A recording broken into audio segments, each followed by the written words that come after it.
तो आ गया हूँ मैं आपके लिए सेकंड पार्ट लेके आई दृष्टि का। तो अगर जिस किसी ने पहला पार्ट नहीं देखा है तो वो जा कर के ज़रूर ज़रूर देख लेना। और आपको वीडियो डिस्क्रिप्शन में चैनल का यानी इस आई दृष्टि मैगज़ीन का प्लेलिस्ट आपको वीडियो के डिस्क्रिप्शन में मिल जाएगा। और साथ ही साथ यदि आपको इस पीडीएफ को फ्री में चाहिए तो हमारा टेलीग्राम चैनल वीडियो डिस्क्रिप्शन में उसका लिंक मिल जाएगा, तो उसको ज्वाइन करके इस वीडियो को फ्री में प्राप्त कर सकते हैं। कोई आपको शुल्क नहीं देना पड़ेगा। ओके, लेकिन हाँ, इसको बेचना नहीं है। ओके, और इसका पूरा क्रेडिट इस पीडीएफ को किसको जाता है? आई दृष्टि को ही जाता है। तो यहाँ पे मैं आपको पढ़ा रहा हूँ उस आई दृष्टि के माध्यम से। ओके, और ये इतनी इम्पोर्टेंट मैगज़ीन है जो आपके एग्ज़ाम के पॉइंट ऑफ व्यू से बहुत ही ज़्यादा इम्पोर्टेंट है। आपके 20 से 30 क्वेश्चन आ रहे हैं, तो समझ करके चलो या मान करके चलो, विश्वास करके चलो, यहाँ से आपके 20 क्वेश्चन, 15 से 20 क्वेश्चन ऑन एन एवरेज आ ही जाते हैं। कभी कभी 25 भी क्वेश्चन आ जाते हैं, कभी कभी तो 25 से 30 क्वेश्चन भी आ गए हैं। आइए हम शुरू करते हैं। तो जिस किसी ने पहला पार्ट नहीं देखा है तो वो जा कर के देख लेना। इससे पहले मैं करा चुका हूँ पहला पार्ट। ओके, चलिए आते हैं सेकंड पार्ट पे। अंतर्राष्ट्रीय जो घटनाएं हैं उसके बारे में हम जानेंगे, जो हमारे एग्जाम के पॉइंट ऑफ व्यू से बहुत ही ज़्यादा इम्पोर्टेंट है। तो आइए बात करते हैं सतत विकास रिपोर्ट 2025 में भारत का कौन सा स्थान है? सतत विकास रिपोर्ट में तो भारत का स्थान कौन सा है? 99वां है। क्या याद रखना है? 99 स्थान है सतत विकास रिपोर्ट में। State of world population report किसने जारी किया? तो संयुक्त राष्ट्र जनसंख्या कोष इसने जारी किया। इम्पोर्टेंट है ये भी आपके लिए। State of world population report 2025। देखो ये ओवरव्यू है, इसके बाद आपको डिटेल में वीडियो टॉपिक वाइज आपको मिलती रहेगी। लेकिन ये ओवरव्यू फ्रंट पेज जो शुरुआत के जो पेजेस होते हैं, तो इसमें वन लाइनर टाइप का जो सबसे इम्पोर्टेंट जो पॉइंट्स होते हैं वो यहाँ पे कवर कराए जाते हैं। तो एज इट इट मैं आपको करा रहा हूँ, उसके बाद आपको डिटेल में मैं करा दूंगा। ओके, तो state of world population report 2025 के अनुसार वर्ष 2023 में भारत में मातृ मृत्यु अनुपात यानी प्रति 1 लाख जीवन जन्मों पर मृत्यु कितनी है? तो वो है 80। कितनी है साथियों? 80। याद रखना, state of world population report के अनुसार मातृ मृत्यु अनुपात कितनी है? प्रति 1 लाख जीवित जन्मों पर 80 है। भारत में किशोर अवस्था प्रजनन दर यानी 15 से 19 वर्ष की महिलाओं में कितनी है? तो 11 प्रति 1000 महिलाएं। कितनी है? 11 प्रति 1000 महिलाएं, यानी 1000 महिलाएं में कितनी? 11 है। क्या? किशोर अवस्था प्रजनन दर। किशोर अवस्था प्रजनन दर कितनी है? 11 प्रति 1000 महिलाओं में। वो भी कौन सी एज की बात की जा रही? 15 से 19 वर्ष की महिलाओं में। आइए आगे बढ़ते हैं। 8वां आपदा जोखिम न्यूनीकरण के लिए वैश्विक मंच 2025 कहाँ आयोजित किया गया? तो जेनेवा स्विट्जरलैंड में आयोजित किया गया। बहुत ज़्यादा इम्पोर्टेंट नहीं है, लेकिन फिर भी आपको याद रख लेना है। हाल ही में पोलैंड में हुए राष्ट्रपति चुनाव में किसने जीत दर्ज की? तो देखो यहाँ से क्वेश्चन आपका वन लाइनर नहीं पूछेगा। आरओ में या यूपीपीसीएस के आपका मिलान करो पूछ सकता है। 4 ऑप्शन दे दी जाएंगे, उसको मिलान करो तरीके से, इस तरीके से पूछ सकता है। तो इसको आपको याद कर लोगे तो बहुत ज़्यादा इंपॉर्टेंट है। हो सकता है इनका क्रम भी पूछ ले, कि कभी दिमाग फिर जाता है आरओ का, तो क्या करेगा? क्रम पूछ लेगा कि किसकी नियुक्ति पहले हुई या किसकी मृत्यु पहले हुई, किसके बाद हुई। आगे बढ़ते हैं। तो क्या नाम है पोलैंड में हुए राष्ट्रपति चुनाव में, यानी कौन राष्ट्रपति बने पोलैंड के नए? करोल नवरोकी, जून 2025 में। 80वें संयुक्त राष्ट्र महासभा सत्र का अध्यक्ष किसे चुना गया? एनालेना बैरबॉक, जर्मनी का है। एनालेना बैरबॉक 80वें संयुक्त राष्ट्र महासभा सत्र का अध्यक्ष चुना गया है। 22वां सांग्री ला संवाद कहाँ आयोजित किया गया? तो सिंगापुर में किया गया।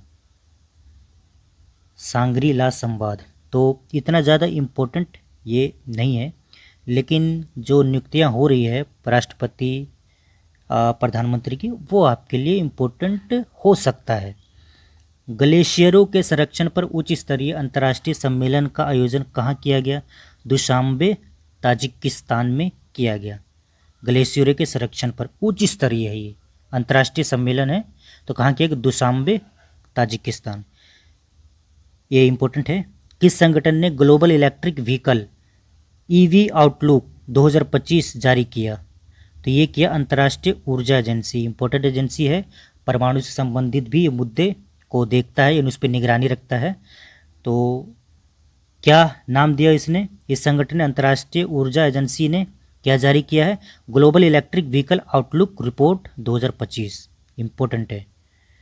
ईवी कार बिक्री में वर्ष 2024 में कौन सा देश शीर्ष पर रहा? तो चीन सबसे शीर्ष पर रहा। कितनी? लगभग 50% की वैश्विक भागीदारी रही इसकी। किसमें? ईवी कार बिक्री में, यानी इलेक्ट्रिक व्हीकल कार बिक्री में 50% विदेशी व्यापार में किसका योगदान रहा? वैश्विक बाजार में चीन का दबदबा रहा। वर्ष 2024 में भारत ने किस प्रकार के इलेक्ट्रिक वाहनों का वैश्विक नेतृत्व किया? तो इलेक्ट्रिक 3 व्हीलर का नेतृत्व किया। 3 व्हीलर ऑटो।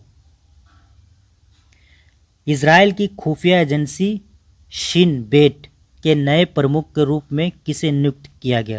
तो डेविड जीनी। इतना ज़्यादा इंपॉर्टेंट नहीं है, लेकिन फिर भी आपको याद रखना है। इजराइल की, क्योंकि न्यूज़ में चलता है इजराइल के मुद्दे, युद्ध चल रहा है इजराइल और फिलिस्तीन के बीच में, तो इसलिए इंपॉर्टेंट आपके लिए हो जाता है। तो खुफिया एजेंसी, क्या नाम है इसका? Agency Shin Bet. Agency Shin Bet. तो इसके कौन चुने गए हैं प्रमुख? डेविड जीनी। भारत ने किस संगठन की अध्यक्षता वर्ष 2025 से 26 के लिए संभाली है? किस संगठन की थी? एपीओ, यानी एशियाई उत्पादकता संगठन। इतना ज़्यादा इम्पोर्टेंट ये नहीं है, लेकिन मैं आपको जो बता रहा हूँ कि जो मोस्ट इम्पोर्टेंट है और जो इम्पोर्टेंट उसको खास कर ध्यान रखना। लेकिन ये जो मैं आपको इम्पोर्टेंट नहीं बता रहा हूँ, तो देखो कभी कभी क्या होता है कि 2-3 क्वेश्चन ऐसे जिस पे हमने ध्यान नहीं दिया वो भी पूछ ले जाते हैं, तो इसलिए आपको ध्यान रखना है, ठीक है? तो इसको याद कर लेना है ताकि आपका ये ऐसे क्वेश्चन अगर पूछ ले जाए तो मिस ना हो। तो भारत ने एशियाई उत्पादकता संगठन की क्या किया? अध्यक्षता की है। विश्व हाइड्रोजन शिखर सम्मेलन 2025 कहाँ आयोजित किया गया? Rotterdam, Netherlands. इंपॉर्टेंट है विश्व हाइड्रोजन शिखर सम्मेलन। फिर अगर हम बात करते हैं उससे संबंधित और, तो रोमानिया के राष्ट्रपति का पदभार किसने ग्रहण किया? निकू सोर डैन ने। रोमानिया के राष्ट्रपति कौन नए नियुक्त किए गए? निकू सोर डैन।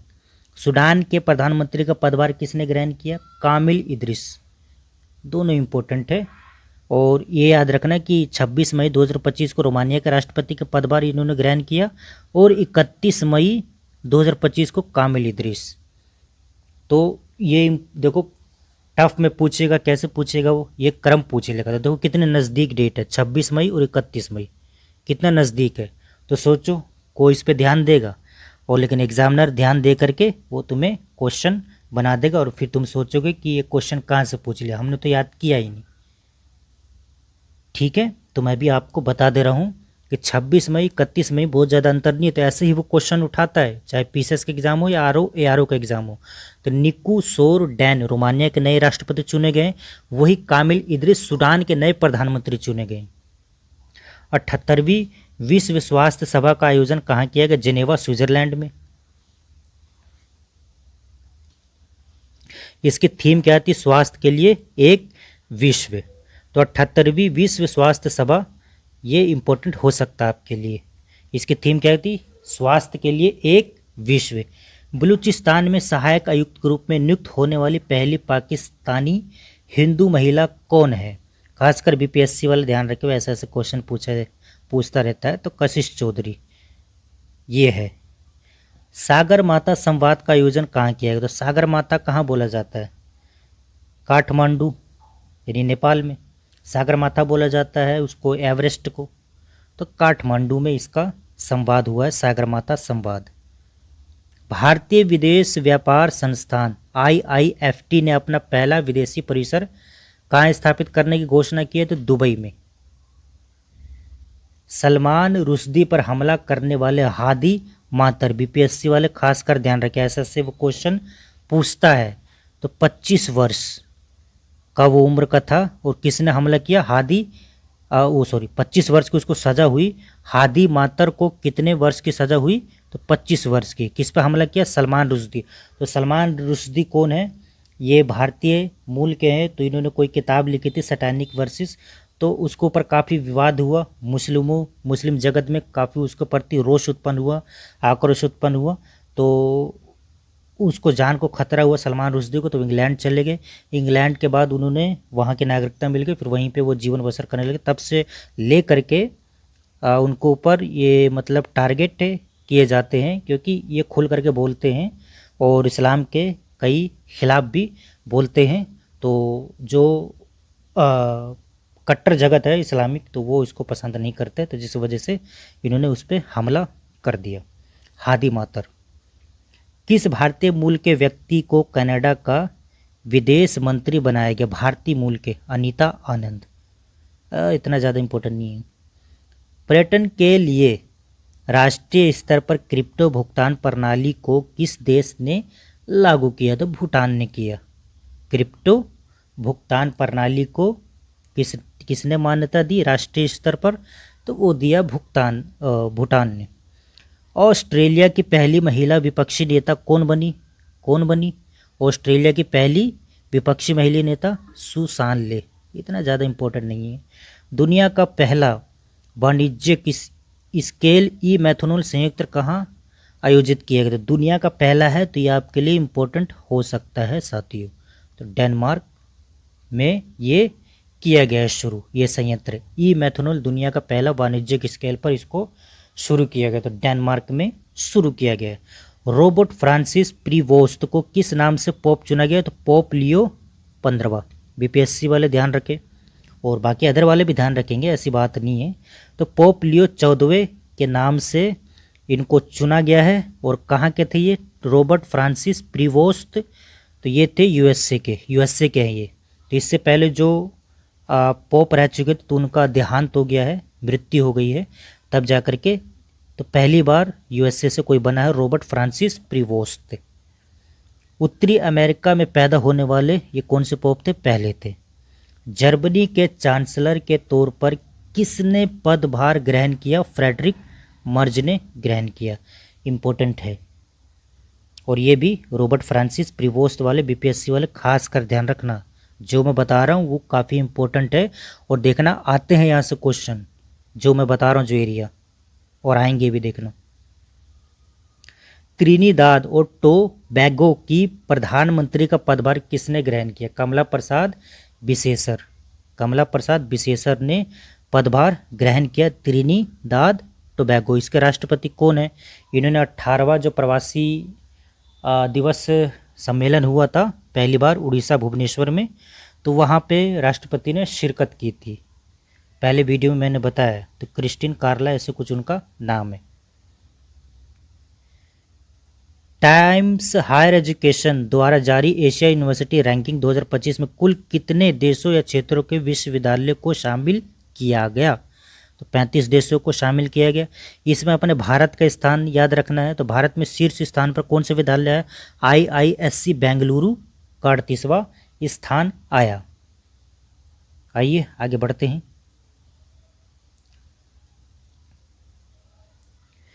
और पहले नंबर पे कौन है? सिंगुआ यूनिवर्सिटी बीजिंग चाइना या चीन।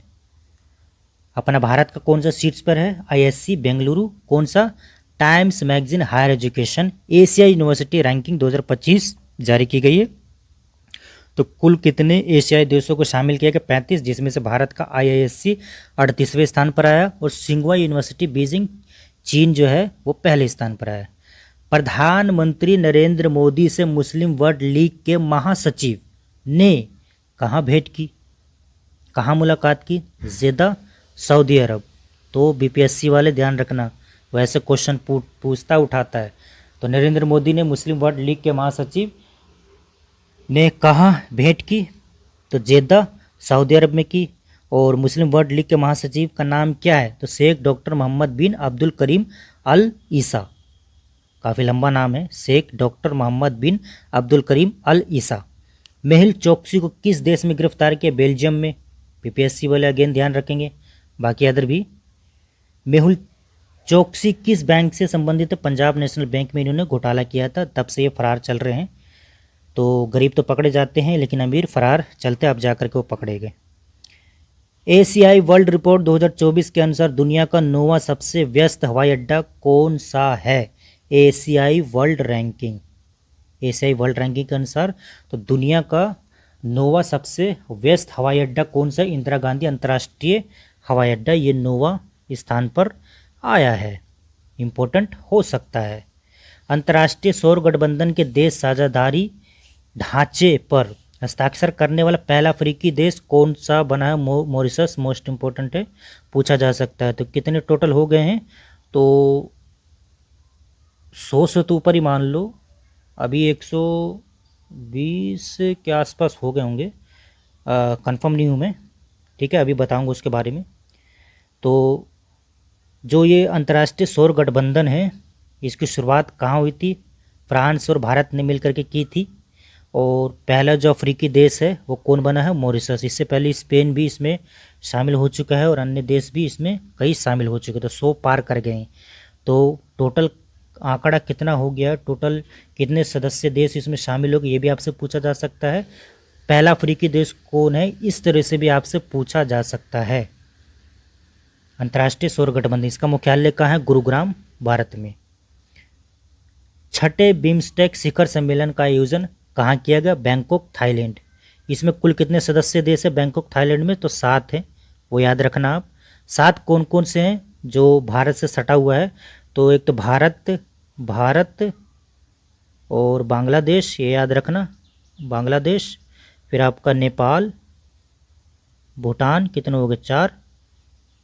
फिर आपका थाईलैंड और म्यांमार, कितना हो गए? 6। म्यांमार, म्यांमार, ठीक है, 6 हो गए। 7वां हो गया श्रीलंका। ये इंपॉर्टेंट है, ये भी आपसे पूछा जा सकता है। बिम्स्टेक छठवां का शिखर सम्मेलन कहाँ किया गया? बैंकॉक, थाईलैंड में। ओके, और 7 इसके सदस्य हैं। 1997-98 में इसका क्या हुई? स्थापना हुई थी। ओके, और ये क्या करती है? अपनी कनेक्टिविटी को बेहतर करती है, सांस्कृतिक आदान प्रदान करती है, आर्थिक रूप से एक दूसरे को क्या करते हैं? हेल्प करते हैं, साझाकरण करते हैं, एक दूसरे को मजबूत करते हैं। तो ये इसका उद्देश्य है। और खाड़ी देश इसमें ज़्यादातर आता, बंगाल की खाड़ी वाले। यह सम्मेलन किस थीम पर आधारित था? छठवां बिम्स्टेक शिखर सम्मेलन समृद्ध, लचीला और खुला बिम्स्टेक। समृद्ध भी है, लचीला भी है और खुला भी है।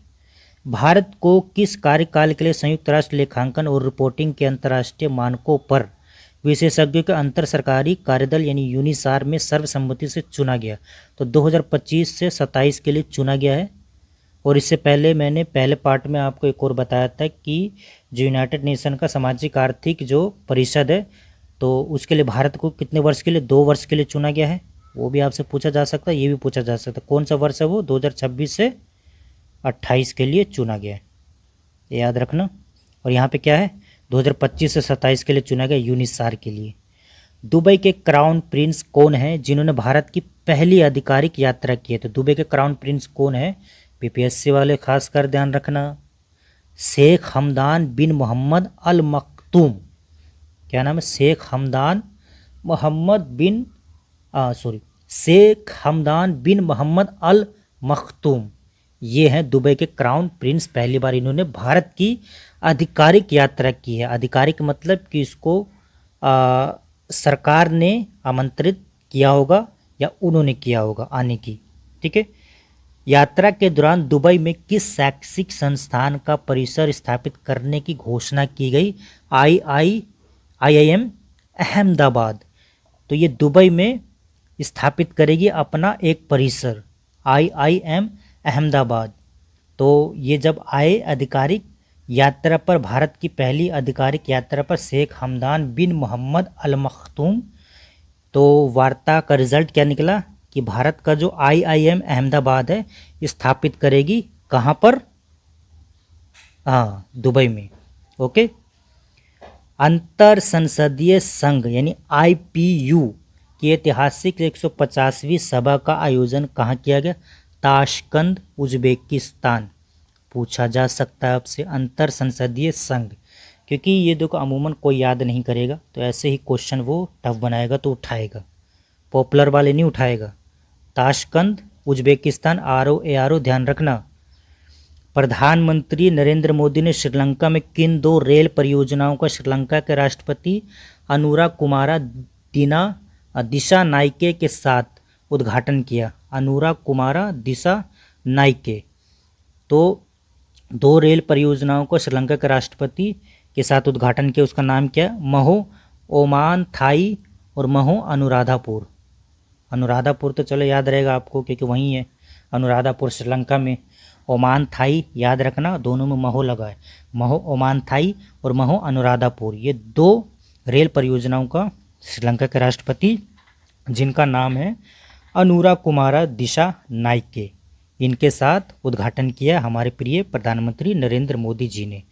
प्रधानमंत्री नरेंद्र मोदी जी को श्रीलंका में कौन सा सम्मान दिया गया? श्रीलंका मित्र आभूषण मेडल। श्रीलंका मित्र आभूषण मेडल। तो ये जो पुरस्कार जो दिए जा रहे हैं हमारे प्रिय प्रधानमंत्री मोदी जी को, तो ये क्रम में आपसे पूछा जा सकता है। ROARO वाले खासकर ध्यान रखना, हो सकता है क्रम में पूछ लिया और मिलान करो में भी पूछा जा सकता है और क्रम में भी आपसे पूछा जा सकता है। ठीक है, बड़े से छोटे, छोटे से बड़े। ओके।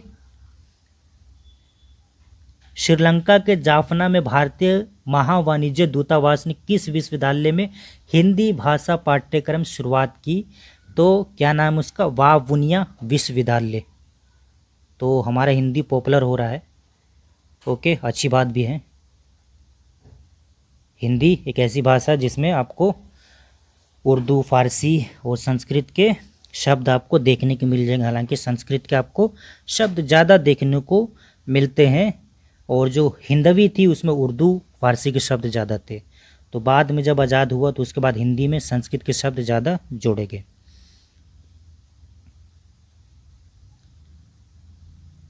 म्यांमार और थाईलैंड में आए भूकंप की तीव्रता अमेरिकी भू वैज्ञानिक सर्वेक्षण के अनुसार क्या थी? 7.7।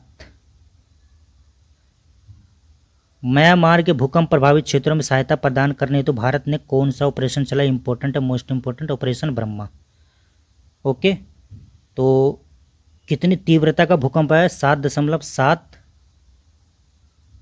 जिसको रिएक्टर स्केल पर नापा जाता है भूकंप मापी यंत्र के माध्यम से। हमारे भारत ने उस राहत पहुंचाने के लिए, सहायता करने के लिए ऑपरेशन ब्रह्मा चलाया। ओके, आइए आगे बढ़ते हैं।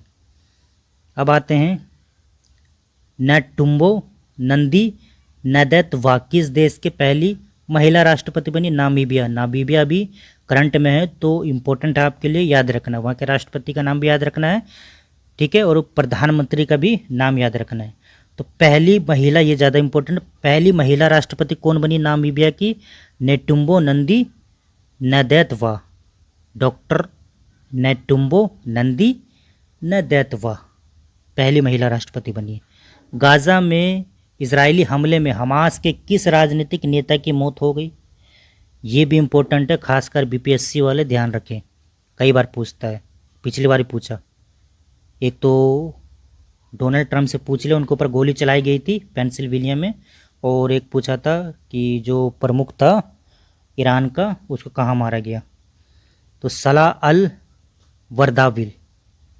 तो इनकी क्या हुई है? इजरायली हमले में हमास के राजनीतिक नेता थे, इनकी मौत हो गई गाज़ा में। सलाह अल बरदाविल, नाम थोड़ा अजीब है लेकिन आपको याद करना पड़ेगा। सलाह अल बरदाविल, इनकी मौत हुई है गाज़ा में। हमास के राजनीतिक नेता थे, गुरु थे।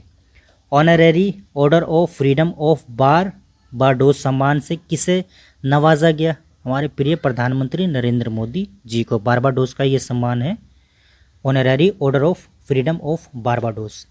पहला बिम्स्टेक युवा शिखर सम्मेलन कहाँ आयोजित हुआ? गांधीनगर, गुजरात। पहला बिम्स्टेक युवा शिखर सम्मेलन, छठवां कहाँ हुआ था? Bangkok, Thailand. तो यहाँ पे कंफ्यूज मत होना, वो छठवां जो ऑफिशियल जो सम्मेलन होता वो है, लेकिन ये क्या है? युवा शिखर सम्मेलन है। तो गांधीनगर, गुजरात में ये आयोजित हुआ। ऑपरेशन डेविल हंट किस देश में शुरू किया गया?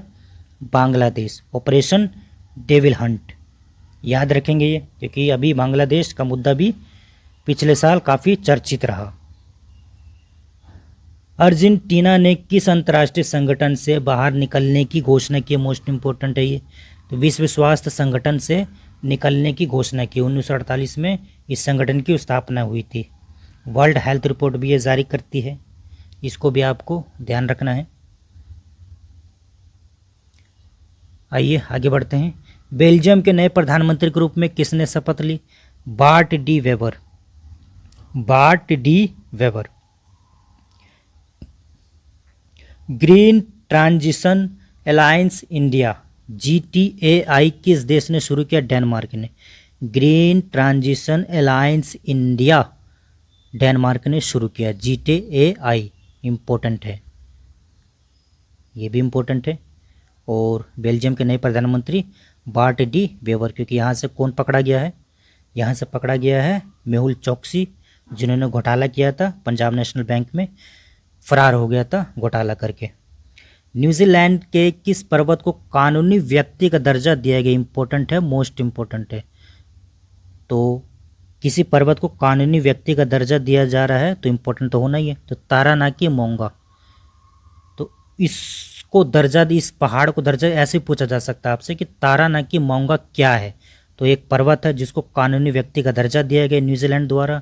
या तारानाकी मोंगा पर्वत कहाँ स्थित है? ये भी सिंपल इस तरीके से भी आपसे पूछा जा सकता है। ओके, आगे बढ़ते हैं।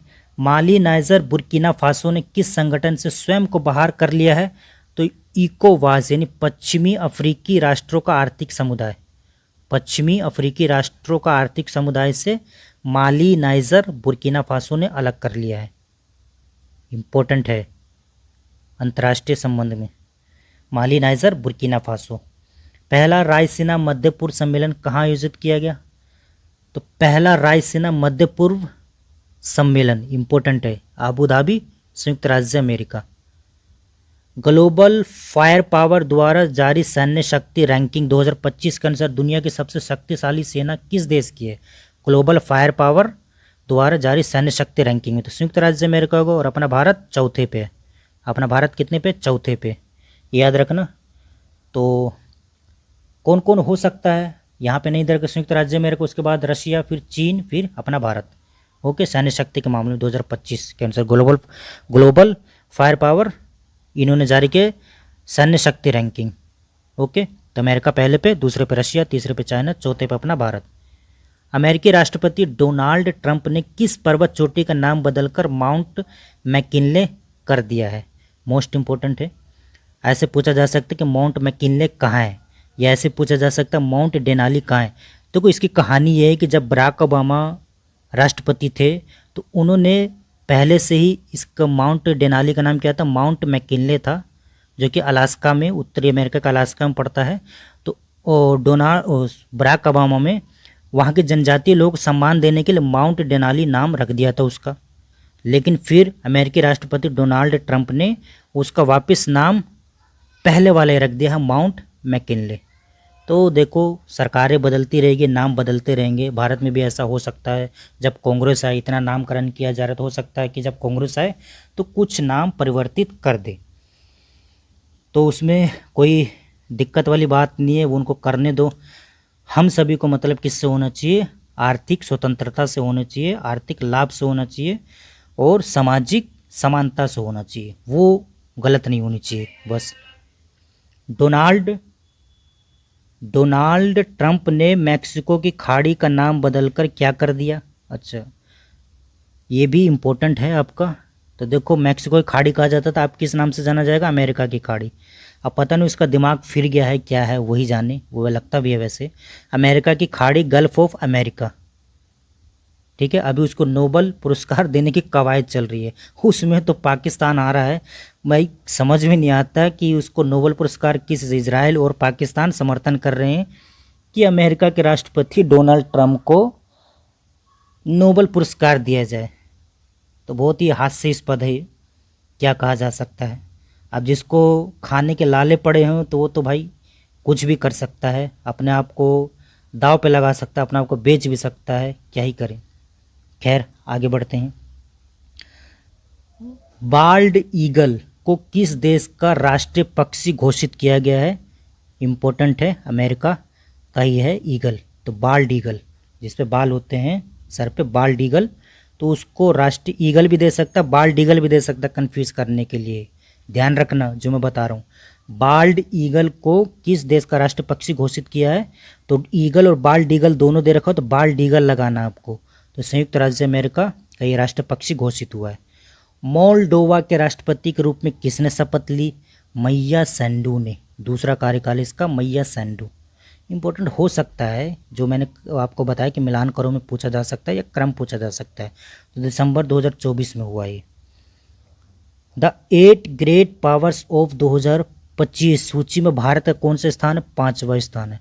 द 8 ग्रेट पावर्स ऑफ 2025 का 8 सबसे महान शक्तियां कौन सी है? तो उसमें से भारत 5वें स्थान पर है। और पहले स्थान पर कौन है? तो संयुक्त राज्य अमेरिका है। तो कौन हो सकते हैं, सोचो उन 8 में कौन शामिल हो सकता है? या आपका चाइना हो गया, रशिया हो गया, जापान हो गया, दक्षिण कोरिया हो गया, यही तो होंगे। और कौन होगा? इंग्लैंड हो गया, ओके, जर्मनी हो गया। तो यहाँ पर बात की जा रही कि 8 महान शक्तियों नाम सूची में एशिया के कितने देश हैं? तो एशिया के 4 देश हैं, तो 4 बाकी अन्य देश हैं। और एशिया में कौन कौन से, ये इंपॉर्टेंट हो सकता है आपके लिए काफ़ी, क्योंकि एशिया को में ही हम रह रहे हैं तो हमारे लिए एशिया वाला ज़्यादा इंपॉर्टेंट है। 4 हैं, कौन कौन से? चीन, जापान, भारत और दक्षिण कोरिया, ये इसका क्रम है। चीन, जापान, भारत और दक्षिण कोरिया। ठीक है साथियों, याद रखना। फोर्ब्स की वर्ष 2024 की सबसे ताकतवर 100 महिलाओं की सूची में कितने भारतीय महिलाओं को शामिल किया गया है? तो 3 महिलाओं को शामिल किया गया है। उसमें से भी भारतीय महिला में नंबर 1 पे कौन आई? निर्मला सीतारमन, 28वें पे आई है हालांकि। और रोशनी नादर, ये भी है, रोशनी नादर मल्होत्रा 81वें स्थान पर आई। एक और है। फ्रांस के नए प्रधानमंत्री के रूप में किसने पदभार ग्रहण किया? François Bayrou, François Bayrou. ठीक है साथियों, क्या याद रखेंगे? फ्रांस के नए प्रधानमंत्री के रूप में किसने पदभार ग्रहण किया है? फ्रैंकोइस बायरू, इंपॉर्टेंट है। टाइम मैगजीन ने वर्ष 2024 में किस पर्सन ऑफ द ईयर के रूप में नामित किया? डोनाल्ड ट्रंप को 2024 का। हालांकि हमारे प्रिय प्रधानमंत्री भी पर्सन ऑफ द ईयर घोषित हो चुके हैं, ओके। राष्ट्रपति द्रौपदी मुर्मू ने नेपाल के किस सेना प्रमुख को भारतीय सेना के जनरल की मानद उपाधि प्रदान की? तो जनरल अशोक राज सिगडेल। हो सकता है पीपीएससी में पूछ ले। तो जनरल अशोक राज सिगडेल को क्या इसको दिया गया है? ये सेना प्रमुख हैं, तो भारतीय सेना के जनरल की मानद उपाधि दी गई। सॉरी। नामीबिया की पहली महिला राष्ट्रपति के रूप में किसने पदभार ग्रहण किया? तो नेटुम्बो नंदी नदतवा। ये 2 बार हमने देख लिया, ऊपर भी ये दे रखा है। 21 March 2024 doctor Netumbo Nandi Ndaitwah. Global nature conservation index, global nature conservation index NCI 2024 में भारत को कौन सी रैंक मिली? 180 देशों में 176वीं रैंक मिली। बताओ, ग्लोबल नेचर कंजर्वेशन इंडेक्स में भारत, बताओ इतना पीछे कैसे हो सकता है? उन्हीं की कोई चाल रही होगी और पारदर्शिता नहीं होगी इस इंडेक्स में। ग्लोबल नेचर कंजर्वेशन इंडेक्स में कितना है? 176वीं रैंक है। प्रधानमंत्री नरेंद्र मोदी को संयुक्त राज्य अमेरिका में किस पुरस्कार से सम्मानित किया गया? तो doctor Martin Luther king junior वैश्विक शांति पुरस्कार। लेकिन सोचने वाली बात है कि भाषणों से उनका लगता तो नहीं है तो उनको ये पुरस्कार देना चाहिए। खैर, ये राजनीतिक मुद्दा है, यही लोग जाने जो राजनीतिक रूप से जुड़े हुए। हम आम इंसानों को इसके बारे में क्या पता, या हम कोई एक्सपर्ट नहीं है, इसके विश्लेषक नहीं है। तो doctor Martin Luther king junior वैश्विक शांति पुरस्कार से नवाजा गया है हमारे प्रिय प्रधानमंत्री नरेंद्र मोदी जी को। किसने the state of the world children 2024 report जारी की? यूनिसेफ करेगा, और कौन करेगा? इस तरह की रिपोर्ट कौन जारी करेगा चिल्ड्रन से संबंधित? यूनिसेफ ही देखता है। The state of the world children 2024 2050 के दशक तक विश्व में 18 वर्ष से कम आयु के बच्चों की जनसंख्या कितनी होगी? 2.3 बिलियन। याद रखेंगे साथियों, 2.3 बिलियन, यानी 2 अरब 30 करोड़। 2050 के दशक तक 18 वर्ष से कम आयु के बच्चों की संख्या इतनी हो जाएगी। बारबाडोस ने प्रधानमंत्री मोदी को किस अवार्ड से सम्मानित किया? फिर दोबारा आ गया, honorary order of freedom of Barbados. ये हमने पढ़ चुके हैं, ये याद रखना साथियों, नवंबर 2024 में। क्रम इंपॉर्टेंट है इस बार, इजी नहीं पूछेगा। आर वाले खासकर ध्यान रखेंगे, और अभी पीसीएस दूर है लेकिन वो भी ध्यान रखेंगे। विश्व बौद्धिक संपदा संगठन वीपो ने वर्ष 2024 में किस रिपोर्ट को प्रकाशित किया? तो वर्ल्ड इंटेलेक्चुअल प्रॉपर्टी रिपोर्ट। विश्व बौद्धिक संपदा संगठन तो किस रिपोर्ट को जारी किया इन्होंने? The world intellectual property indicators 2024। Patent के आवेदन में सबसे तेज वृद्धि किसने दर्ज की? तो अपना भारत 15.7%। इतनी तेज वृद्धि दर्ज की, 15.7% से पेटेंट करवा रहा भारत। नहीं करवाएगा, जैसे योग को अमेरिका अपना बनाना चाह रहा था, और भी कई सारे हल्दी के ऊपर भी विवाद हुआ था, हल्दी को लेकर के, एक मिर्च को लेकर के हुआ था, पेटेंट करवा रहे थे। अरे अपने भारत का है, तुम कैसे पेटेंट करवा सकते हो भाई? तो इसके लिए कानून भी बनाया अपने भारत सरकार ने। Okay. Global power city index 2024 में विश्व में किसने सबसे ऊंचा रैंकिंग हासिल किया? लंदन ने। तो सबसे महंगी सिटी कौन हो गई है आज के समय में? लंदन। इस रैंकिंग में शामिल एकमात्र भारतीय शहर कौन सा? मुंबई। तो मुंबई भी भाई थोड़ा महंगा है दिल्ली से, कोलकाता से भी। और कोलकाता तो सस्ता है दिल्ली से भी, और दिल्ली भी सस्ता है मुंबई से भी, यानी रेंट के मामले में और खाने पीने के मामले में। तो इस रैंकिंग में शामिल एकमात्र भारतीय शहर कौन सा? Mumbai. Global power city index में पहले नंबर पे कौन है? लंदन। वर्ष 2024 के COP29 संयुक्त राष्ट्र जलवायु परिवर्तन सम्मेलन की मेजबानी कौन सा देश ने की? इन किस देश द्वारा की गई? तो अजरबैजान द्वारा की गई। COP29 संयुक्त राष्ट्र जलवायु परिवर्तन सम्मेलन इम्पोर्टेंट है, मोस्ट इम्पोर्टेंट है आपके लिए COP29, और 18 से 22 नवंबर के बीच में किया गया। 2024 के मध्य आयोजित यूरोपीय हाइड्रोजन सप्ताह के लिए किसे विशेष भागीदार इन कंट्री पार्टनर के रूप में घोषित किया गया? भारत को। ये भी याद रखना। वर्ष 2024 में यूरोपीय हाइड्रोजन सप्ताह कहाँ आयोजित किया गया? Brussels, Belgium. मोस्ट इंपोर्टेंट है हाइड्रोजन सप्ताह। कब से कब किया गया? 18 से 22 नवंबर। ये भी पूछा जा सकता है आपसे। तो 18 से 22 नवंबर के बीच में ये यूरोपीय हाइड्रोजन सप्ताह को घोषित किया गया और भागीदार देश बनाया गया अपने महान भारत को। वर्ष 2024 में यूरोपीय हाइड्रोजन, जी कर लिया, ब्रुसेल्स बेल्जियम हुआ था ये यूरोपीय हाइड्रोजन सप्ताह। अंतर्राष्ट्रीय सौर गठबंधन सभा इंटरनेशनल सोलर अलायंस असेंबली का 7वां सत्र कहाँ आयोजित किया गया? नई दिल्ली में। अंतर्राष्ट्रीय सौर गठबंधन का सभा का 7वां सत्र नई दिल्ली में आयोजित किया गया। और पहले अफ्रीकी देश किसको शामिल किया गया? मॉरिशस को शामिल किया गया। मॉरिशस, ठीक है, माफ़ी चाहूँगा राइटिंग के लिए। इस सत्र में किन देशों को अंतर्राष्ट्रीय सौर गठबंधन का अध्यक्ष और सह अध्यक्ष पुनर्निर्वाचित किया गया? तो पहले शुरुआत में भारत और फ्रांस ने किए थे, तो उसी को पुनर्निर्वाचित किया गया नई दिल्ली में। भारत को अध्यक्ष बनाया गया, फ्रांस को सह अध्यक्ष बनाया गया। इन्होंने ही इसकी शुरुआत की थी 2015-16 के आसपास, ठीक है, पेरिस समझौते के बाद। भारत और किस देश ने वर्ष 2026 को संस्कृति, पर्यटन और एआई के वर्ष के रूप में मनाने की घोषणा की थी? स्पेन के साथ मिलकर। 2026 को संस्कृति पर्यटन और एआई का वर्ष घोषित किया है भारत और स्पेन ने, और इसको मनाने की घोषणा की है। इम्पोर्टेंट है। ड्यूमा बोको ने किस देश के नए राष्ट्रपति के रूप में पदभार ग्रहण किया? तो बोत्सवाना, 1 नवंबर 2024। लियोंग क्योंग ने किस देश के नए राष्ट्रपति के रूप में पदभार संभाला? वियतनाम। इंपॉर्टेंट है, मोस्ट इंपॉर्टेंट है, यूं कह लो। लियोंग क्योंग ने किस देश के नए राष्ट्रपति के रूप में पदभार ग्रहण किया? वियतनाम। जैव विविधता पर अभी समय के पक्षकारों के सम्मेलन की 16वीं बैठक यानी CBD COP16 कहाँ संपन्न हुई? काली, कोलंबिया। कोलंबिया दक्षिण अमेरिका का देश है, तो वहाँ पे जो काली कोई सिटी होगी तो वहाँ पे आयोजित किया गया। ओके, काली को अपने भारत से रिलेट कर सकते हो, काली माता। तो CBD COP16 का आयोजन कहाँ किया गया? कोलंबिया, काली। CBD COP16 की थीम क्या थी? प्रकृति के साथ शांति, peace with nature, peace with nature. Okay, 1 minute. तो CBD COP16 की थीम याद रखना इम्पोर्टेंट है।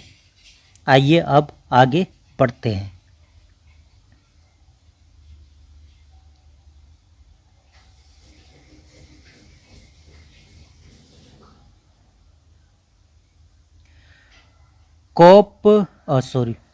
CBD COP16 में भारत के पर्यावरण, वन एवं जलवायु परिवर्तन राज्य मंत्री कीर्तिवर्धन सिंह किस योजना का शुभारंभ किया? उन्होंने राष्ट्रीय जैव विविधता रणनीतिक और कार्य योजना।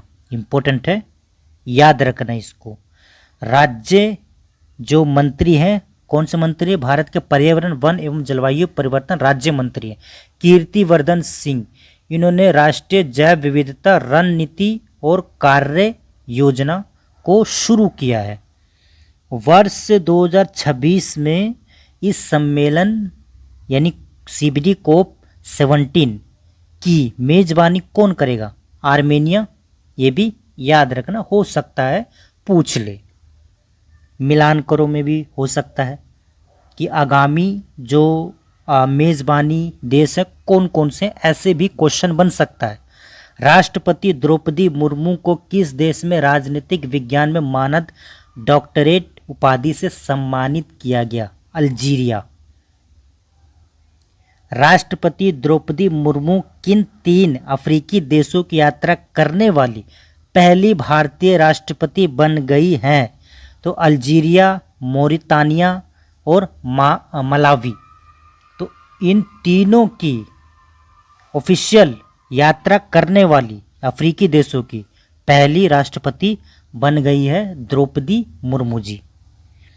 संघाई सहयोग संगठन यानी SCO के सदस्य देशों के शासन अध्यक्षों की परिषद की 23वीं बैठक कहाँ आयोजित की गई? इस्लामाबाद, पाकिस्तान, जो आतंकवाद से प्रेरित है, प्रभावित है। SCO के सदस्य देशों के शासन अध्यक्षों की परिषद की 24वीं बैठक कहाँ आयोजित की जाएगी? तो रूस में की जाएगी और 2025 में की जाएगी, यानी हर साल होती है ये। तो SCO की जो इससे पहली जो 23वीं बैठक थी कहाँ आयोजित की गई? इस्लामाबाद, पाकिस्तान। नेक्स्ट कहाँ की जाएगी? तो नेक्स्ट की जाएगी SCO की रूस 2025 में, यानी 24वीं बैठक। नाटो के नए महासचिव पदभार किसने ग्रहण किया? मार्क रूटे ने। इंपॉर्टेंट है, नाटो के नए महासचिव नियुक्त किए गए 1 अक्टूबर 2024 को। मार्क रूटे। किस देश ने चागोस द्वीप समूह, मोस्ट इंपॉर्टेंट है, चागोस द्वीप समूह की संप्रभुता मॉरिशस को सौंपने का फैसला किया? मॉरिशस एक अफ्रीकी देश है, तो यूके का इस पे कब्जा रहा है। जब इसने भारत को गुलाम बनाया तभी से इन्होंने चागोस द्वीप समूह पे कब्जा कर लिया था, और यहाँ पे 2 सैन्य अड्डे बनाए गए थे, एक यूके का था और एक USA का था। ठीक है, संयुक्त यूके USA एवं सैन्य अड्डे को यहाँ पे स्थापित किया गया था। तो ये खाली करेंगे अब, और इसको किसको सौंप दिया गया? मॉरिशस को सौंप दिया गया है। ओके, फैसला ले लिया गया है यूके द्वारा। चागोस द्वीप समूह कहाँ स्थित है? इसकी उपस्थिति भी इंपॉर्टेंट है, हिंद महासागर में है। और चागस द्वीप समूह में एक स्थित जगह है डियागो गार्सिया। ये रणनीतिक पॉइंट है, रणनीतिक दृष्टि से काफ़ी ज़्यादा महत्वपूर्ण द्वीप है। चागस द्वीप में भी एक जगह है, यह द्वीप है डियागो गार्सिया। ऐसे पूछा जा सकता है कि डियागो गार्सिया कौन से द्वीप समूह का हिस्सा है, तो चागोस द्वीप समूह का हिस्सा है। तो यहाँ पे किसके सैन्य अड्डे स्थापित किए जा चुके हैं, तो संयुक्त यूके और यूएसए के सैन्य अड्डे यहाँ पे स्थित रह चुके हैं। तो इस वजह से ये काफ़ी ज़्यादा महत्वपूर्ण हो जाता है। क्यों? क्योंकि यहाँ से फिर बाकी चीज़ों का आयात निर्यात और सामान की आवाजाही और बहुत सारी चीज़ें घेरना, अन्य देशों को अपने रणनीतिक जो उद्देश्य हैं उसको पूरा करना, तो ये याद रखना बहुत ज़्यादा इम्पोर्टेंट है ये। नेपाल और भारत ने किस देश के बिजली निर्यात के लिए एक त्रिपक्षीय समझौते पर हस्ताक्षर किया, तो बांग्लादेश के साथ किया। नेपाल और भारत ने मिल करके पूछा जा सकता है, बीपीएससी वाले ध्यान रखना। कौन अंतर्राष्ट्रीय चिकित्सीय उपकरण नियामक मंच यानी international medical device regulators forum का संबंध सदस्य यानी एफिलिएट मेंबर बना? केंद्रीय औषध मानक नियंत्रक संगठन CDSCO। इतना ज़्यादा इम्पोर्टेंट नहीं है, लेकिन याद कर सकते हो अगर याद करना चाहो तो।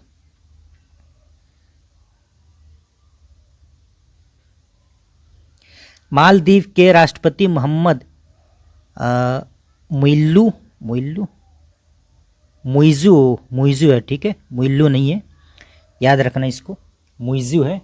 तो ये मालदीव के राष्ट्रपति हैं, चर्चे में भी रहे थे। तो भारत यात्रा पर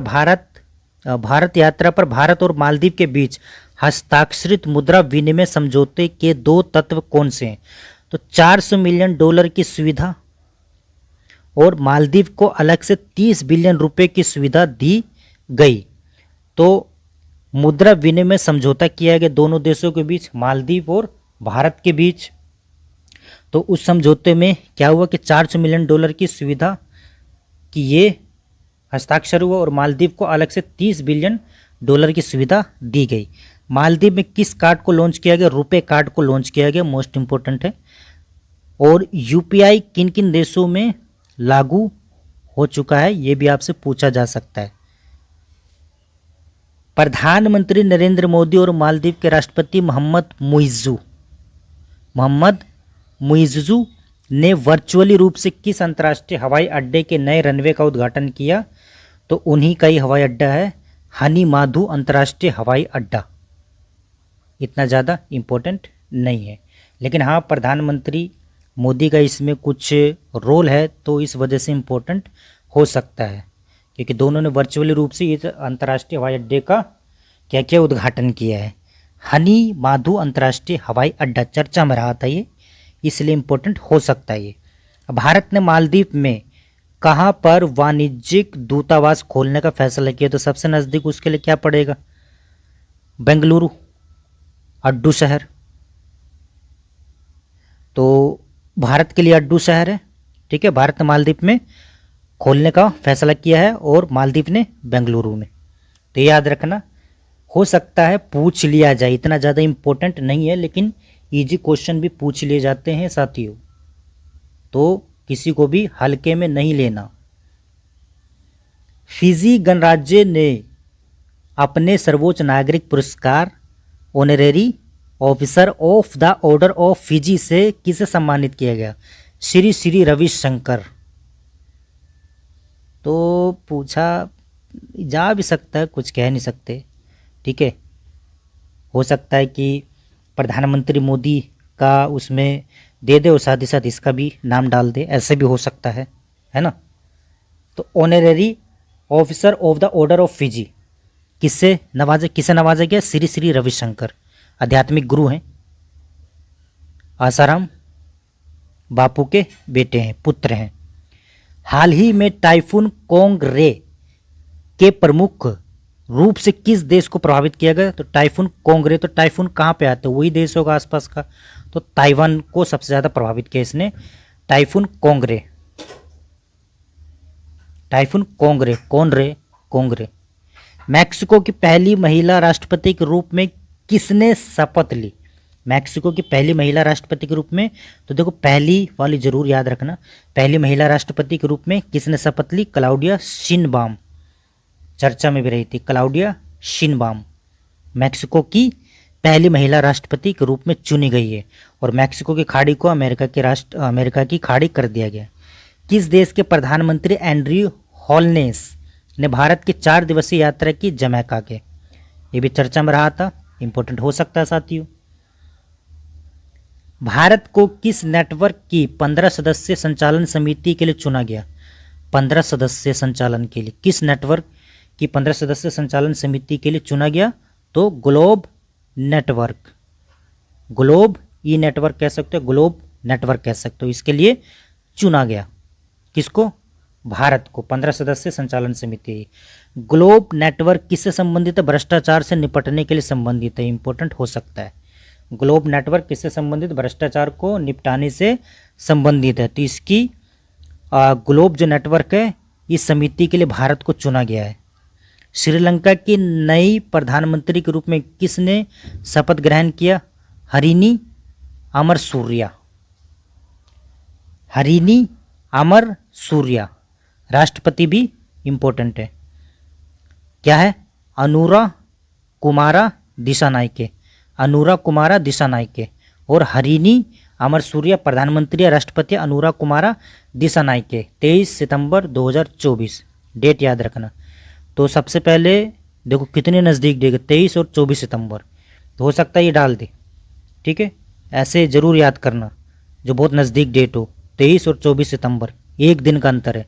तो सबसे पहले राष्ट्रपति को नियुक्त किया जाता है, उसके बाद प्रधानमंत्री को। वैसे भी तुम अगर ऐसे क्वेश्चन आ जाए तो भारत के हिसाब से देखोगे सबसे पहले कौन नियुक्त होंगे? राष्ट्रपति। राष्ट्रपति तो प्रधानमंत्री को नियुक्त करता है, प्रधानमंत्री थोड़ी राष्ट्रपति को नियुक्त करता है। तो ऐसे भी आप अनुमान लगा सकते हैं।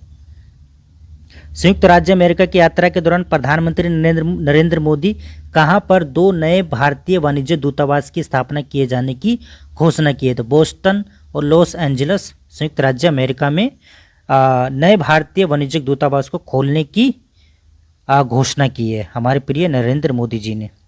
Thiruvalluvar chair of Tamil studies की स्थापना कहाँ की जाएगी? ह्यूस्टन विश्वविद्यालय, इंपॉर्टेंट है। Thiruvalluvar chair of Tamil studies की स्थापना कहाँ की जाएगी? ह्यूस्टन विश्वविद्यालय में। भारत किस देश के सहयोग से अपना पहला राष्ट्रीय सुरक्षा सेमीकंडक्टर फैब्रिकेशन प्लांट स्थापित करेगा? संयुक्त राज्य अमेरिका, इंपॉर्टेंट है। भारत किस देश के सहयोग से अपना पहला राष्ट्रीय सुरक्षा सेमीकंडक्टर फैब्रिकेशन प्लांट स्थापित करने जा रहा है? संयुक्त राज्य अमेरिका। वर्ष 2024 की टाइम पत्रिका की AI क्षेत्र के विश्व 100 सबसे प्रभावशाली लोगों की सूची में किन प्रमुख भारतीयों को शामिल किया गया? अश्वनी वैष्णव। कौन है ये? रेल मंत्री अश्वनी वैष्णव। तो टाइम पत्रिका की AI क्षेत्र के विश्व के 100 सबसे प्रभावशाली लोगों की सूची में इनको शामिल किया गया है, ठीक है, प्रमुख भारतीय हैं, इंपॉर्टेंट हो सकता है। किन देशों क्षेत्रों ने कृत्रिम बुद्धिमत्ता पर पहली कानूनी रूप से बाध्यकारी अंतर्राष्ट्रीय संधि पर हस्ताक्षर किए? तो मोस्ट इंपॉर्टेंट है, याद रखना। किन देशों क्षेत्रों ने कृत्रिम बुद्धिमत्ता पर पहली कानूनी रूप से बाध्यकारी है, और याद रखना बाध्यकारी, यहाँ पे कंफ्यूज करेगा, बाध्यकारी अंतर्राष्ट्रीय संधि है ये। तो कौन कौन शामिल है इसमें? संयुक्त राज्य अमेरिका, यूरोपीय संघ, United Kingdom, Andorra, Georgia, Iceland, Norway, Moldova, Marino और इजराइल। तो इन देशों या क्षेत्रों ने कृत्रिम बुद्धिमत्ता पर पहली कानूनी रूप से बाध्यकारी अंतर्राष्ट्रीय संधि पर हस्ताक्षर किए। ध्यान रहे इसमें भारत नहीं है। तो कौन कौन से देश हैं? अमेरिकी और यूरोपीय कंट्री हैं ज़्यादातर। संयुक्त राज्य अमेरिका, एक बार रिपीट कर देता, संयुक्त राज्य अमेरिका, यूनाइटेड किंगडम, यूरोपीय संघ, Andorra, Georgia, Iceland, Norway, Moldova, San Marino और इजराइल। इजराइल क्या है? एशिया कंट्री है, ये भी याद रखना। तो ये तो है ही पिछलग्गू, तो इसको तो शामिल करेंगे ही। तो थोड़ा बहुत और है, फिर इसके बाद ख़त्म। उसके बाद हम आर्थिक वीडियो को, आर्थिक मैगजीन यानी आर्थिक इसका पक्ष लेकर के आएंगे। भारतीय प्रौद्योगिकी संस्थान दिल्ली ने कहाँ अपना पहला अंतर्राष्ट्रीय परिषद खोला है? आबू धाबी, संयुक्त राज्य संयुक्त अरब अमीरात, वो हो जाता है, जुबान पे वही रहता है संयुक्त राज्य। संयुक्त अरब अमीरात यानी आबू धाबी में भारतीय प्रौद्योगिकी संस्थान यानी आईआईटी दिल्ली की पहला अंतर्राष्ट्रीय परिसर खोला जाएगा, आईआईटी दिल्ली। राष्ट्रीय शिक्षा नीति 2020 के विजन के अंतर्गत कौन सा विश्वविद्यालय भारत में एक परिसर की स्थापना करेगा?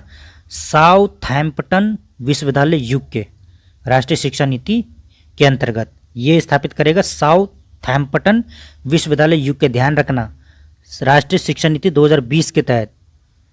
ओके।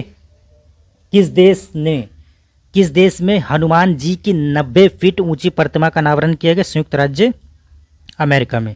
इतना ज़्यादा इंपॉर्टेंट नहीं है। प्रतिमा का नाम क्या रखा गया? Statue of union. हो सकता है ये पूछ लिया जाए, स्टैच्यू ऑफ यूनियन क्या रखा गया है? भारत और डेनमार्क ने कहां पर स्वच्छ नदियों पर स्मार्ट प्रयोगशाला का अनावरण किया? तो वाराणसी। भारत और डेनमार्क ने, मोस्ट इंपॉर्टेंट है, भारत और डेनमार्क ने कहां पर स्वच्छ नदियों पर स्मार्ट प्रयोगशाला का अनावरण किया? वाराणसी में। किस देश के 2 विश्वविद्यालयों ने गुजरात के गिफ्ट सिटी में अपने कैंपस स्थापित किए? ऑस्ट्रेलिया ने। और कौन से विश्वविद्यालय थे? डिकिन विश्वविद्यालय और वोलोंगोंग विश्वविद्यालय। डिकिन विश्वविद्यालय और वोलोंगोंग विश्वविद्यालय। 5 कार्यकालों के लिए बांग्लादेश की प्रधानमंत्री रही शेख हसीना वाजेद ने किस कारण से अपने पद से इस्तीफा दे दिया? तो काफ़ी ये हिंसा प्रदर्शन हुआ था वहाँ पे छात्रों का, तो इस वजह से उन्होंने इस्तीफा दे दिया था। और काफ़ी शर्मसार करने वाली घटना थी, किस तरीके से वो लोग कर रहे थे अपने प्रधानमंत्री का सम्मान, किस तरीके से अपमानजनक चीज़ें वो लोग कर रहे थे। तो पूरा देश देख रहा था, दुनिया देख रही थी। तो शर्म की बात है, इस तरीके से नहीं करना चाहिए, थोड़ा पद की गरिमा को बनाए रखना चाहिए। और वहाँ पे हिंदुओं के साथ भी, यानी हिंदू आबादी के साथ भी अत्याचार शुरू हो गए, जो पूरे भारत ने देखा, पूरी दुनिया ने देखा। तो बहुत ही शर्मसार करने वाली घटना है और आलोचना करने वाली घटना है। तो 5 कार्यकाल के लिए बांग्लादेश के प्रधानमंत्री रही शेख हसीना वाजेद ने व्यापक हिंसक छात्र विरोध के कारण ये क्या कर दिया था? अपने पद से इस्तीफा दे दिया था। अगस्त 2024 की बात है, ये भी डेट भी पूछा जा सकता है, तो इंपॉर्टेंट है ये क्वेश्चन। संयुक्त राष्ट्र कमान में शामिल होने वाला 18वां देश कौन बना? जर्मनी। संयुक्त राष्ट्र कमान में शामिल होने वाला 18वां देश कौन बना? जर्मनी।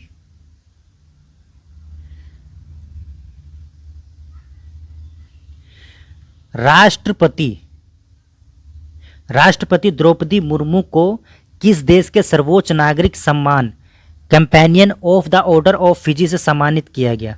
राष्ट्रपति द्रौपदी मुर्मू को क्या किया गया? सम्मानित किया गया, companion of the order of Fiji. UNESCO की विश्व विरासत समिति का 46वां सत्र कहाँ आयोजित किया गया? नई दिल्ली में। इंपॉर्टेंट है, बल्कि मोस्ट इंपॉर्टेंट है। और यूनेस्को की विश्व विरासत सूची में, वर्ल्ड हेरिटेज लिस्ट में 43वां स्थल, टोटल 43 हो गए हैं, तो 43वां स्थल कौन सा? मोइदम्स अहोम राजवंश की टीला दफन प्रणाली। इंपॉर्टेंट है। फिर बैंकॉक में आयोजित एशियाई आपदा तैयारी केंद्र यानी ADPC, Asian disaster preparedness centre की बैठक में किसने वर्ष 2024 से 25 के लिए एशियाई आपदा तैयारी केंद्र की अध्यक्षता संभाली? भारत ने संभाली। इंपॉर्टेंट हो सकता है। एडीपीसी यानी एशियन डिजास्टर प्रिपेयर्डनेस सेंटर की बैठक में वर्ष 2024-25 के लिए एशिया आपदा तैयारी केंद्र की अध्यक्षता संभाली है हमारे भारत ने। एस्टोनिया के नए प्रधानमंत्री के रूप में किसने पद ग्रहण किया? क्रिस्टल मिशेल, एस्टोनिया के नए प्रधानमंत्री। भारत के पहले समुद्र पारीय यानी ओवरसीज जन औषधि केंद्र का उद्घाटन कहाँ किया गया? पहला ये तो कहाँ किया गया? मॉरिशस में। मॉरिशस काफ़ी चर्चा न्यूज़ में ये रहा है, क्योंकि अभी जो चागोस जो द्वीप है ये वापस देने की बात की गई है यूके द्वारा। और यहाँ पे डियागो गार्सिया नाम से जो जगह, यहाँ पे 2 सैन्य अड्डे थे इंग्लैंड के और यूएसए के। ये भी आपसे पूछा जा सकता है, हिंद महासागर में है। और मॉरिशस ने अभी क्या किया है कि जो हमारा ये आईएसए है, इंटरनेशनल सोलर अलायंस, उसकी भी सदस्यता इन्होंने ली है। पहला अफ्रीकी देश है, तो ये ध्यान रखना। मॉरिशस काफ़ी इंपॉर्टेंट है इस साल के करंट में। वर्ल्ड क्राफ्ट काउंसिल AISBL द्वारा किस भारतीय शहर को आधिकारिक रूप से WCC वर्ल्ड क्राफ्ट सिटी घोषित किया गया? WCCC वर्ल्ड क्राफ्ट सिटी घोषित किया तो श्रीनगर जम्मू कश्मीर। तो वर्ल्ड क्राफ्ट सिटी किसको घोषित किया गया? अपने जम्मू कश्मीर को। जम्मू कश्मीर में वो भी किसको? श्रीनगर को वर्ल्ड क्राफ्ट सिटी घोषित किया गया। किसके द्वारा? वर्ल्ड क्राफ्ट काउंसिल द्वारा। वर्ल्ड क्राफ्ट काउंसिल द्वारा। किस देश ने अपना पहला व्यापक जलवायु परिवर्तन कानून पारित किया? तो दक्षिण अफ्रीका इंपॉर्टेंट है। किस देश ने अपना पहला व्यापक जलवायु परिवर्तन कानून पारित किया? तो दक्षिण अफ्रीका ने। नीदरलैंड के नए प्रधानमंत्री कौन बने? Dick Schoof. Dick Schoof Netherlands के नए प्रधानमंत्री बने। पशुपालन यानी लाइव स्टॉक फार्मिंग पर कार्बन टैक्स लगाने वाला विश्व का पहला देश कौन बन गया है? डेनमार्क। ओके, याद रखना इंपॉर्टेंट है। लाइव स्टॉक यानी पशुपालन पर कार्बन टैक्स लगाने वाले विश्व का पहला देश बन गया है डेनमार्क। प्रधानमंत्री नरेंद्र मोदी की रूस यात्रा के दौरान उन्हें रूस के किस सर्वोच्च नागरिक पुरस्कार से सम्मानित किया गया? Order of Saint Andrew the Apostle. ये इस बार जो पुरस्कार दिए जा रहे हैं तो मिलान करो पूछे जा सकते हैं मित्रों, ध्यान रखना, स्किप मत करना, क्रम याद रखना, डेट याद रखना। पनामा का नया राष्ट्रपति कौन बना? जोस राउल मुलिनो। जोस राउल मिलिनो 1 जुलाई 2024। तो अंतर्राष्ट्रीय परिप्रेक्ष्य इस मैगजीन का हो गया। नेक्स्ट हम आर्थिक परिप्रेक्ष्य को देखेंगे। और ये जो मैं आपको करा रहा हूँ तो आपके जो टेस्ट सीरीज होते हैं तो यहीं से वो क्वेश्चन बनाते हैं, कुछ अलग से नहीं बनाते हैं या दूसरे मैगजीन से बनाएंगे, कहीं ना कहीं से बनाते हैं। जो मुद्दे छाए रहते हैं तो मैगजीन में कवर हो जाता है, तो ज़्यादा इजी उनको मैगजीन से। तो यहाँ से बहुत सारे क्वेश्चन आपको टेस्ट सीरीज में देखने को मिलते हैं, तो यहीं से बनते हैं वो। और कुछ ज़्यादा जो पॉपुलर मैगजीन है वहीं से उठा करके बनते हैं। वो कहने वाली बात है कि हमने कोई मैगजीन का सहारा नहीं लिया है या हम कहीं और सोर्स से यूज़ करते हैं, अपना खुद का बनाया हुआ। वो सब देखो बैकग्राउंड में क्या हो रहा है आपको भी नहीं पता है, मुझे भी नहीं पता है। लेकिन अमूमन आप सोच करके देखो कि अगर कोई टेस्ट सीरीज़ बनाना चाहेगा तो इतनी मेहनत क्यों करेगा कि एक एक करके नेट पे सर्च मारेगा आप करंट अफेयर्स के लिए। इससे बढ़िया कोई मैगजीन उठा लेगा, उसमें से जो इंपॉर्टेंट क्वेश्चन है वो आपको दे देगा। तो इससे बढ़िया कि वो मैगजीन पढ़ लो अच्छी तरीके से, और टेस्ट सीरीज़ में भी अच्छे नंबर आएंगे आपके उसी इस तरह से, और कॉन्फिडेंस बूस्ट होगा और फिर आप अच्छा प्रदर्शन करेंगे एग्ज़ाम में भी आपके क्वेश्चन यहाँ से फंस जाएंगे। ठीक है साथियों, तो मिलते हैं नेक्स्ट वीडियो में आर्थिक परिप्रेक्ष्य को लेकर के। धन्यवाद आप सभी का जुड़ने के लिए। जय हिंद, नमस्ते, अस्सलाम वालेकुम।